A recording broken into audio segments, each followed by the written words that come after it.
Assalamualaikum warahmatullahi wabarakatuh. Selamat pagi anak-anak yang soleh-soleha. Hari ini kita akan melaksanakan pembelajaran pendidikan agama Islam dan budi pekerti. Sebelum kita mulai pembelajaran, yuk kita bersama-sama membaca doa agar pembelajaran hari ini diberi kemudahan dan diberi kelancaran, dan kita semua mendapatkan ilmu yang barokah. Kita baca Fatihah bersama-sama ya nak. A'udzu billahi minasyaitonir rajim. Bismillahirrahmanirrahim. Alhamdulillahi rabbil alamin. Arrahmanirrahim. Maliki yaumiddin. Iyyaka na'budu wa iyyaka nasta'in. Ihdinas shiratal mustaqim. Shiratal ladzina an'amta 'alaihim ghairil maghdubi 'alaihim waladdallin. Amin. Alhamdulillah, semoga dengan bacaan Fatihah dapat memperlancar pembelajaran kita hari ini. Nah, anak-anakku, hari ini kita akan belajar tentang pelajaran keempat, yaitu bersih itu sehat. Nah, fokus pembelajaran hari ini kita akan memahami tata cara bersuci dari hadas kecil sesuai dengan ketentuan syariat Islam. Tujuan pembelajaran yang harus kita capai pada pembelajaran hari ini adalah yang pertama, setelah melaksanakan diskusi dan menggali informasi, peserta didik mampu menjelaskan pengertian bersuci dari hadas kecil sesuai dengan ketentuan syariat. Yang kedua, setelah melakukan diskusi dan menggali informasi, peserta didik dapat menjelaskan tata cara bersuci dari hadas kecil sesuai ketentuan syariat Islam. Dan yang terakhir, setelah melakukan diskusi dan menggali informasi, peserta didik mampu mempraktekkan tata cara bersuci dari hadas kecil sesuai ketentuan syariat Islam. Nah, anak-anakku, apakah pagi tadi kalian sholat berjamaah? Hayo, siapa yang sholat berjamaah? Alhamdulillah jika kalian melaksanakan sholat jamaah ya nak. Apalagi jika kalian melaksanakan sholat jamaah subuh. Tahukah kalian bahwa sholat berjamaah subuh itu pahalanya luar biasa, bahkan melebihi dunia dan isi-isinya. Anak-anak hebat, tahukah kalian jika kita akan melaksanakan sholat, kita harus melaksanakan wudhu, karena wudhu merupakan salah satu syarat sahnya sholat. Nah, kenapa kita harus berwudu nak? Nah, kita harus perhatikan hal ini dulu ya. Nah, pada pembahasan ini kita akan berbicara tentang bersuci dari hadas. Nah, apa toh itu hadas? Nah, yang dimaksud dengan bersuci dari hadas, kalau dalam bahasa Arab bisa disebut dengan toharo.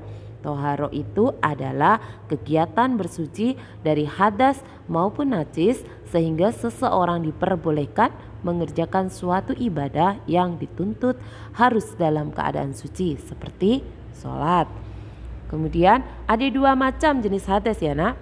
Yang pertama adalah hadas besar, seperti kalau kalian menstruasi, ibu yang melahirkan, setelah melahirkan, wiladah, nifas, kemudian junub. Nah, itu dalam kategori hadas besar. Yang satu lagi adalah hadas kecil, seperti saat kita kentut. Nah, fokus hari ini kita akan mempelajari bagaimana toh cara bersuci dari hadas kecil. Ada dua cara yang bisa kita lakukan untuk bersuci dari hadas kecil. Yang pertama adalah dengan cara wudhu. Nah, bagaimana jika kita tidak bisa menemukan air atau ada permasalahan dengan air di sekitar kita? Kita bisa melakukan tayamum. Anak-anakku, ketika kita akan melaksanakan wudhu, kita harus paham dulu ya, kira-kira air apa saja yang bisa digunakan untuk berwudhu. Ada beberapa macam atau tepatnya 7 macam air yang bisa digunakan untuk wudhu. Ada air salju, air embun, air sumur, air laut, air sungai, air sumber mata air, atau air hujan. Nah, Bu, bagaimana kalau misalnya kita bersuci dengan air kopi? Katakan boleh, padahal kan kopi suci. Ya nak, kopi itu suci, tetapi tidak semua yang suci bisa mensucikan. Jadi harus kalian perhatikan ada beberapa macam air dalam Islam yang bisa Yang pertama adalah air yang suci sekaligus mensucikan. Seperti yang Ibu tampilkan di slide ini, 7 macam air ini bisa kita gunakan untuk melakukan wudhu atau mandi besar. Kemudian yang kedua, air suci tapi tidak bisa mensucikan, seperti kopi, teh, air kelapa, atau mungkin Coca-Cola, Fanta. Nah, itu airnya suci tetapi tidak boleh digunakan untuk bersuci. Dan yang ketiga, ada yang namanya air mustakmal. Air mustakmal itu air yang sudah pernah digunakan untuk bersuci, kemudian kita gunakan lagi, itu tidak boleh ya nak. Dan yang terakhir, jelas tidak boleh digunakan untuk bersuci, yaitu air yang mutanajis atau air yang terkena najis. Paham ya anak-anak? Nah, sekarang anak-anakku yang soleh-soleha, yuk kita perhatikan terlebih dahulu bagaimana toh tata cara bersuci dari hadas kecil. Nah, fokus untuk kali ini kita lihat tata cara berwudu dulu ya nak. Coba perhatikan baik-baik gambar ini. Ini adalah urutan tata cara kalian melaksanakan wudu ya. Yang pertama adalah kalian membaca niat ya, membaca niat. Nawaitul wudu'a li raf'il hadasil asghari fardhan lillahi ta'ala. Kemudian langkah yang kedua, kita membasuh kedua telapak tangan. Kemudian kita membersihkan hidung. Misalnya ada kotoran dalam hidung, kita bersihkan dulu.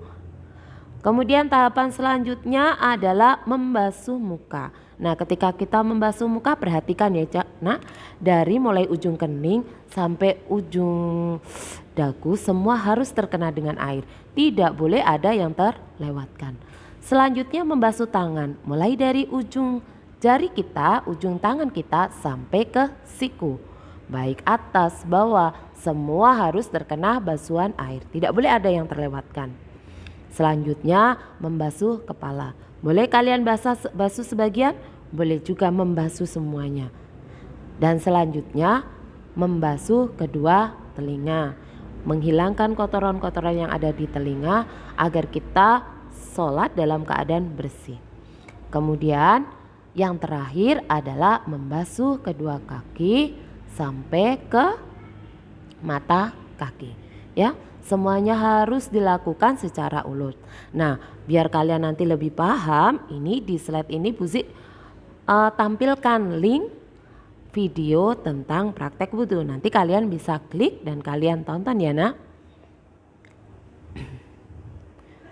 Nah, setelah kita melaksanakan wudhu, ada doa yang harus kita baca atau sebaiknya kita baca.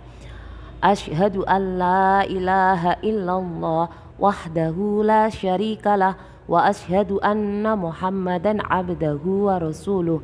Allahumma ij'alni minat tawwabin waj'alni minal mutatahhirin. Subhanakallahumma wa bihamdika asyhadu an la ilaha illa anta astaghfiruka wa atubu ilaik. Nah, kalau kita sudah melaksanakan wudhu, badan kita sudah suci dari hadas, maka kita diperbolehkan untuk melaksanakan ibadah yang menuntut agar kita dalam kondisi bersih dari hadas. Nah anak-anak, bagaimana jika tidak ada air? Kita bisa melaksanakan tayamum. Tapi tidak semena-mena kita kalau tidak ada air berarti kita harus tayamum. Tidak, harus cari dulu ya nak. Ada beberapa syarat yang harus kita perhatikan ketika kita akan melaksanakan tayamum. Syarat yang pertama, benar-benar tidak ada air yang cukup untuk wudhu atau mandi. Misalnya ada air tapi hanya cukup untuk minum. Misalnya jika kita gunakan untuk wudhu maka orang di sekitar kita tidak bisa minum, kita juga tidak bisa minum, maka kita diperbolehkan untuk melaksanakan tayamum. Syarat yang kedua adalah tidak bisa menggunakan air. Mungkin karena kondisinya sakit, tidak kuat berjalan, atau mungkin orang yang berada dalam penjara dia mau wudhu tidak bisa, susah, atau berada dalam pesawat terbang yang kita tidak mungkin mau turun dulu untuk wudhu, atau di sekitar air itu ada binatang buas dan kita takut, maka kita boleh melaksanakan tayamum.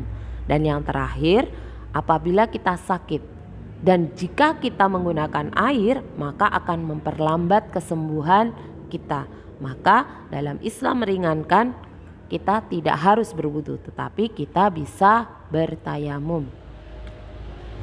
Ada beberapa cara yang bisa kita lakukan dalam bertayamum. Yang pertama, tempelkan telapak tangan kita pada debu ya nak, debu atau di tempat-tempat tertentu yang banyak debunya.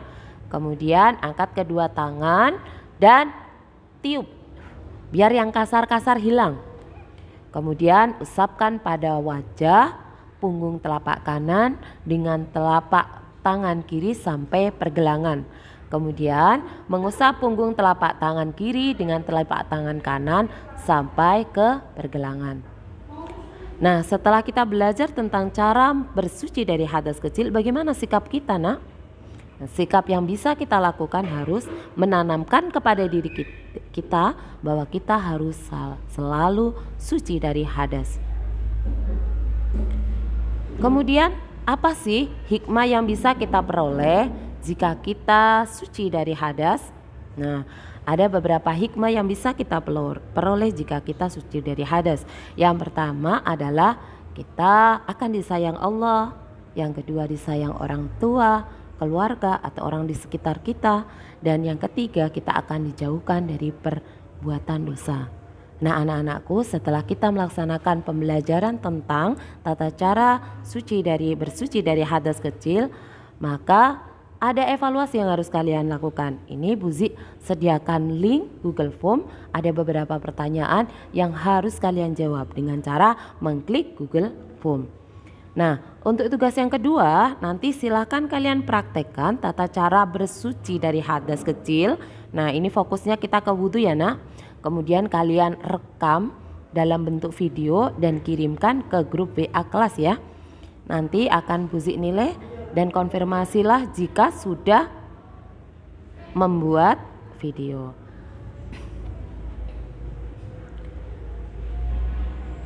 Demikian pembelajaran kita hari ini anak, semoga bermanfaat. Jangan lupa tetap semangat, jaga kesehatan.